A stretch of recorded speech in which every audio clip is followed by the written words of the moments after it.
सम्पूर्ण साथीहरुमा मेरो नमस्कार, मिठो सम्झना। तपाईलाई धेरै स्वागत गर्न चाहन्छु जब नोटिफिकेसन युट्युब च्यानलमा।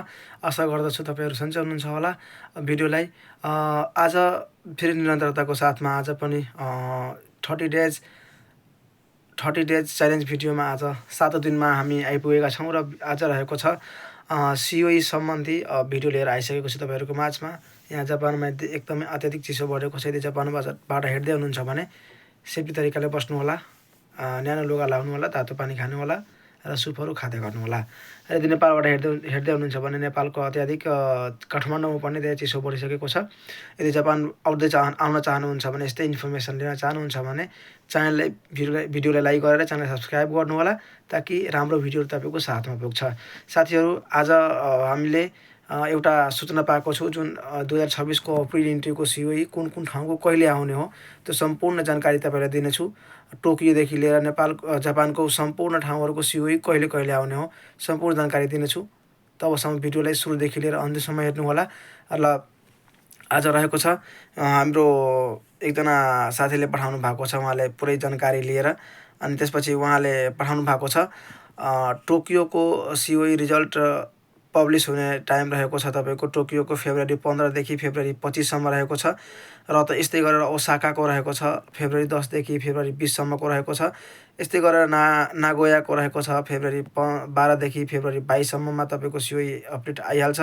र त्यस्तै गरेर फुकुओकाको रहेको छ फेब्रुअरी 5 देखि फेब्रुअरी 15 सम्ममा तपाईँको आइहाल्छ। र यस्तै गरेर इबाराकीको रहेको छ फेब्रुअरी 18 देखि फेब्रुअरी 28 सम्ममा तपाईँको सिओई आइहाल्छ। र यस्तै रहेको छ फुकुशिमाको फेब्रुअरी 20 देखि मार्च 5 सम्ममा आउने गर्छ। र यस्तै गरेर रहेको छ तपाईँको ओकिनावाको फेब्रुअरी 10 देखि फेब्रुअरी 20 सम्मको रहेको छ। र यस्तै गरेर तपाईँको हिरोसिमाको रहेको छ फेब्रुअरी 12 देखि फेब्रुअरी 22 को बिचमा आइहाल्छ। र सेन्दाई रहेको छ सेन्दाईको फेब्रुअरी 18 देखि फेब्रुअरी 28 सम्मको रहेको छ। र यस्तै गरेर सिजुओकाको रहेको छ फेब्रुअरी 15 देखि फेब्रुअरी 25 सम्मकोमा भित्रमा तपाईँहरूको सिओई रिजल्ट आइ नै हाल्छ। र जुन रहेको छ यो रहेको छ तपाईँको निहोङ्गो गएकोहरूको रिजल्ट।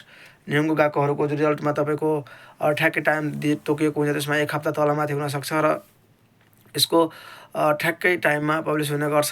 र अर्को कुरा रहेको छ हाम्रो जुन तपाईँहरू यदि तपाईँको कन्सल्टेन्सीले यदि युनिभर्सिटीमा एप्लाई गरिएको छ भने युनिभर्सिटीको एकदमै लास्टतिर आउँछ, नआत्तिनु होला, धौरा धारण गरेर बस्नु होला र वेटिङ गर्नु होला। आशा गर्दछु सम्पूर्ण साथीहरूको सिओई आउँछ, नआत्तिनु होला, राम्रोसँग अध्ययन गर्नु होला र जापानिज भाषा एकदमै राम्रोसँग तयारी गर्नु होला। तबसम्म यो लङ टाइम रहेको छ, 1 महिनासम्म लगभग लगेको छ। त्यसमा लामो एकदमै राम्रोसँग पढ्नु होला, यही भन्दछु। र जुन रहेको छ तपाईँको युनिभर्सिटीको जुन हुन्छ सिओई त्यसको तपाईँको लास्टतिर आउने गर्छ, या तपाईँको अप्रिलमा पनि आउने गर्छ कुनैको, या कुनैको अप्रिलको लास्टसम्म पनि युनिभर्सिटीको रिजल्ट आउने गर्छ सिओईको। त्यही भएर तपाईँहरू धैर्य धारण गरेर भिडियोलाई धैर्य धारण गरेर पढ्नु होला र भिडियोलाई सुरुदेखि लिएर अन्त्यसम्म हेर्नु होला। र तपाईँको भिडियो कस्तो लाग्यो च्यानललाई लाइक गर्नु होला, भिडियोलाई लाइक गर्नु होला, च्यानल सब्स्क्राइब गर्नु होला। यति भन्दै आजको भिडियो यतिकै रहेको छ। फेरि अर्को भिडियोमा हाम्रो पुनः भेटघाट भइ नै हाल्छ।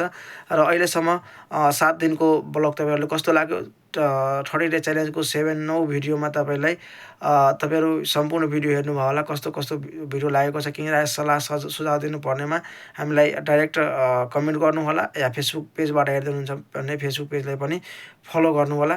र अर्को भिडियोमा पुनः भेटघाट हुनेछ। तबसम्म बिदा दिनुहोस्। हस्त नमस्कार, जय नेपाल, राधे राधे।